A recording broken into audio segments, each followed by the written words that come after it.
Welcome to this week's podcast. I'm Michelle Pascoe, and thank you so much for joining me. Each week, I either interview an amazing guest, or perhaps I'm sharing my own insights over the past 3 decades in this amazing industry, as well as being in business. This podcast is for those in the hospitality industry, but it's also so much more than that. It's for someone just like you. Perhaps you're an individual building a business, or you're just starting out building a team, or you have many people that you lead and manage. If that is so, and you are wanting to create an amazing experience for your patrons, your clients, your members, then this is the podcast for you. Good morning, everyone. Well, I have the absolute honor and privilege of interviewing a beautiful young girl who has done some amazing things at such a young age. Now, I came across Lennox Wade through the RSL and Clubs New South Wales industry because, as my listeners know, I've been involved in that industry for nearly 30 years. And Lennox came in after connecting with some of my clients, such as Cronulla RSL and Moorebank Sports, and quite a number of others. So I'm going to have a really quick podcast interview with Lennox because at her age, she's got 1,001 things to do, and it is the school holidays. So, Lennox, I'm not going to read through all your bio because there is so much there. But you started Snacktember when you were 3 years old. Now, there's most 3-year-olds would be still just thinking about Barbie dolls and Tonka toys and all, and having fun. What made you create this and have this idea of Snacktember? Well, preschool, one day, my teachers were talking about how there's kids out there who are less privileged and they don't have as much stuff, especially food. Well, conveniently, I came home that day and Mum asked us, "What do you want from the supermarket?" I said, "I would like some more plain chips, please." But my mum said, "There are already chicken chips in the cupboard. Eat those first." I said, "I don't like those ones." Mum obviously said, "There's starving kids out there who would love those chips." So I said, "Let's give them to them." So we did. I just love Lennox because my audience can't see Lennox's face, but it is that typical mum line. And I think it's been around for like centuries. Like, well, there's a starving child somewhere in the world that would eat those. So your mum says that and you go, well, let them eat that. I still want my plain chips. Where did it go then? So what was that point that you thought, okay, you've heard this at school, you've spoken to your mum, you're not getting your plain chips. People need these chicken chips. So what was the next step? Well, Mum did a bit of researching and we tried to find some companies that were local and around us that we could give snacks that we collected to. So Mum found Oz Harvest with Ronnie Khan, and I rang them up as a 3-year-old, and I said, "I've got some snacks for you. Will you take them?" And the dude on the phone was probably like, "Oh, 2 muesli bars." Yeah. But then we turned up with a lot. So ever since then, we've just been trying to find more places that we can take the snacks to, and so more people can have them. Excellent. So where are you? So how old are you now? Do you mind if I ask you? 11. 11. So over these 8 years, you've obviously built a business now, and Ronnie Khan is amazing with Oz Harvest. Where is this connection that you get this product and then you're giving it to places such as Oz Harvest and others to then distribute to children? Is that correct, in schools or? Well, they go all over the place at the moment. This year we've been giving them to the Salvation Army near our house. But they do go to some schools, they go to preschools. They really go wherever they would take them. Yeah. And do you ever get a chance to hear from those kids or from those schools about how much they appreciate what you're doing to help them? Well, we always get an email or two about how much they appreciate and how much help it's been with all the food that we've given them. But Mm. I've never actually got to speak to one of those kids myself. Yeah, that's fantastic because it's hard for a lot of people, in normal times, but particularly now, with money so tight that there are more and more people going to places like Oz Harvest or Salvation Army for help, and we see them as adults, and we don't always think about the children that still want to have those little snacks, don't they? They don't want just boring bread and cornflakes. They want to have those chicken chips. So did you ever get the plain chips that you asked for, Lennox? Yes, I did because we got rid of the chicken ones. Well, that is good to hear. See, I like chicken and plain, but I don't like salt and vinegar. So when I buy those multi packs, we end up with all these horrible salt and vinegar. And none of my children, all my grandchildren like salt and vinegar. So we'll have to work out. Don't tell me you like salt and vinegar. Obviously. Ugh, yuck. So maybe if we have other listeners that are like me that don't like salt and vinegar with these multi packs, is it people like us that can say to you, Lennox, hey, we've got all these extra snacks? Like I have two grandchildren that live a long way away from me in Mudgee. So when they come down, they're 11 and 8, I buy so much food. Then they go back to Mudgee and I get left with all these extra snacks, which I know myself and my husband shouldn't be eating. So, how do we is it people like us that can help you, Lennox, to deliver those additional snacks? Yeah, really anyone can help. If you just like have some leftover snacks from a birthday party, donate them to Snacktember if no one's gonna eat them. Wow. So, how do we do that? So the easiest way is just to go to our website and you can email us or you can call us. We also have like Facebook and Instagrams for Snacktember, but the easiest is just to email us and we'll help you from there. Perfect. So, what would that email address be? I will put it in the links, but can you say it as well? Lennox at Snacktember Mm-hmm. at outlook.com. At outlook.com. No? No, sorry, we changed her email. So it's lennox@snacktember.com.au. .com.au. Perfect. That's easy. So we'll put that in the links. Well, that is great. So now I know, but I have all these extra things. I know where to send them to, and I'm sure my audiences will as well. So what's the future for Snacktember? So this has been going roughly for about 8 years. What's next, Lennox, for you? Well, just yesterday, we just turned Snacktember into an official charity.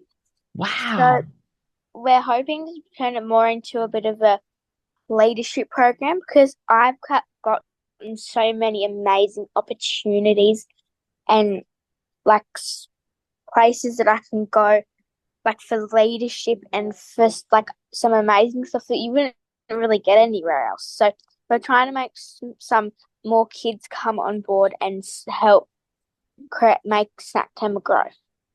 Perfect. So when you're talking about a leadership, you're thinking, if I use my grandchildren as an example out of Mudgee, are you looking for other kids just like you, Lennox, that want to help in the local community and broader by bringing Snacktember into their areas? Is that what you're thinking of doing with this leadership?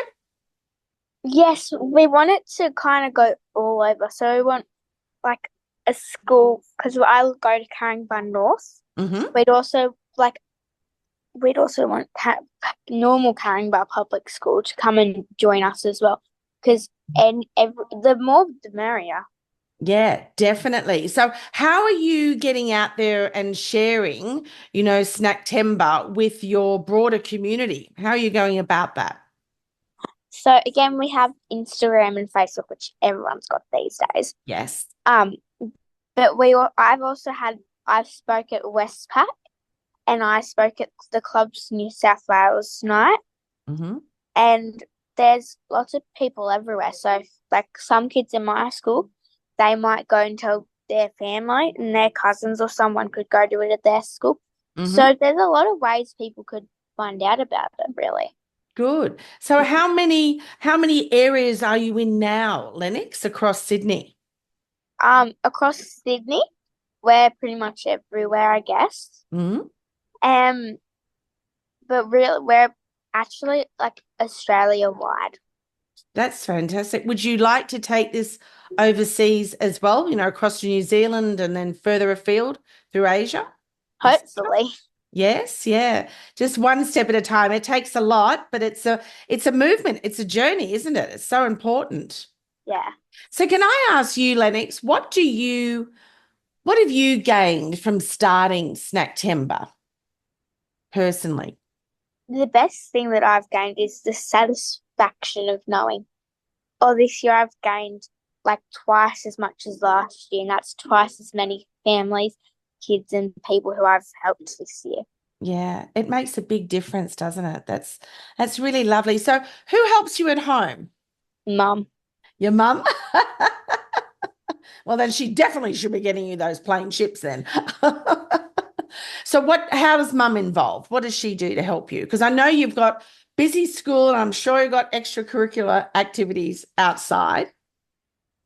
Well, Mum, I would say it's a 50-50 job between us. Mm-hmm. So Mum's my chauffeur, my cook. I'm just kidding. Um, she does lots of things. She sends some emails. She tells me when we have to go places, like, oh, we have to go get these snacks. Oh, okay. Well, she organizes when, say, this year, when we collected our snacks, we gave them to Cronulla RSL, Yes. and like for them to look after until they actually went out to to the people. And she organized all of that. She's pretty good with it. She does a lot. Oh, that's wonderful. And it's nice being able to work with your mum as well for the Yeah. support. So when you mentioned Cronulla RSL there, so as I said, I've worked with them. It's a wonderful club and it's close to where you live. So you've taken the snacks there. Where did they go to from at that point? So was that like a collection area or? Well, so we collected all the snacks from around all the little places, like some preschools. We would take them to Cronulla RSL. And at the end of September, we took them. So the Salvation Army, one of the workers, he brought a van and we just put all of those snacks into his van and he took them back to their kitchen because they have like a kitchen and like it's like a little mini Woolies, but everything's like free. Mm-hmm. So he just took it all there, and now they've probably gone through it already, and they're just doing all of that with their snacks. So this year it's mostly going to the Salvation Army. Perfect. So does this happen all year round or you've just been focusing on the month of September? Preferably, so we try to make it mostly in September, but then it might go a little bit into October. Like, for instance, it's the 4th of October, and we were only doing some stuff of it yesterday. But so mostly it happens in September, and like we obviously like plan for it January all the way up to the months before, and then we always plan for the next one after.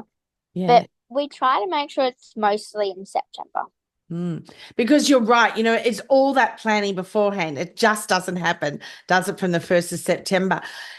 Can I ask you, Lennox, being somebody who has achieved so much in this short period of time by helping others, what advice do you have for other kids that are your age that may have a really great idea, but perhaps they don't always go ahead with that idea because they think to themselves, hey, I'm only a kid, nobody's going to listen to me. First question is, did you ever feel that way, that, hey, nobody's going to listen to me? And B, what advice would you give to kids that want to do something? Well, I definitely did feel that way a few times. Like when I was going to a big speaking gig, I felt like, oh, I'm too small. There's all adults. No one's going to want to listen to me. They're going to start throwing tomatoes at me. But that never happened. So if you think you're too small or you're too young to have good ideas, no one's going to listen to you. that doesn't matter. I did that. I know there's plenty of kids out there who have done amazing stuff. Just go for it. Yeah, I love that attitude. And nobody will ever throw tomatoes at you. But if they do, you can collect them and then you can make tomato juice. But nobody would ever throw tomatoes. But it's taking that leap of faith in yourself, isn't it? And it's believing that you can do it, Lennox. And I think, not only have you started an amazing charity now, which is great, helping others, but you're also showing others, people similar to you, in just believe in yourself and do that, which is fantastic. So 2 more questions. What is your favorite type of snack? And if you could give any snack to all the kids in the world, what would it be and why? This question I really had to read over and think about in the car. Well, I think my favorite snack is definitely just a packet of chips. Mm-hmm. Definitely still those plain ones. And I reckon I'd probably give out chips because it depends. Like if I gave them a box of like multi packets, they would last a while. Mm-hmm. And they're just delicious. They're just wonderful. That is fantastic. Well, what I'll do in the show notes, I'll put your email address there for people that they can get in contact with you because, as you said, you're already planning for next year. And they can also find from your website, is this correct, about the Snacktember Future Leaders Program? Yeah. Yeah. So will that happen at different times of the year as well, Lennox? No, not necessarily. Okay. You're going to be very busy between schoolwork, extracurricular activities, and building this. So, what's your final message to the listeners out there? Because there'll be adults, but I'm sure many of them will get their kids to take a listen. What would be your message to them? Just do it. Yeah. Just do it. It's as simple as that, isn't it? And that's wonderful. Lennox, thank you so much for your time today. I know, as you said, with your mum, you're at the library, you're trying to send some poor person told you to shush, how rude. So I'm glad you're able to come outside, have this conversation with me. It's been wonderful. And I know, for many of my clients in the club industry, they want to get behind you and support, as do other organizations, because it's just that one little thing that you do impacts so many. So thank you so much, Lennox, for joining us today. I really appreciate it. Thank you for inviting me. All right. Take care. Bye. Bye. Thank you so much for joining me on this week's podcast. I do hope there was some moments of aha, insights, tips, and some action steps for you to take in your business or organization. I love being in this industry. So the more that you can get the word out about this podcast, because it really is an honor and a privilege to have so many amazing guests on the podcast, that we need to get the word out there. So please share. A review would be wonderful. And if you'd like to reach out and learn more about what I do and my signature program for the leadership development middle management movement, please have a look at the website, www.michellepascoe.com. Take care, everyone. Bye.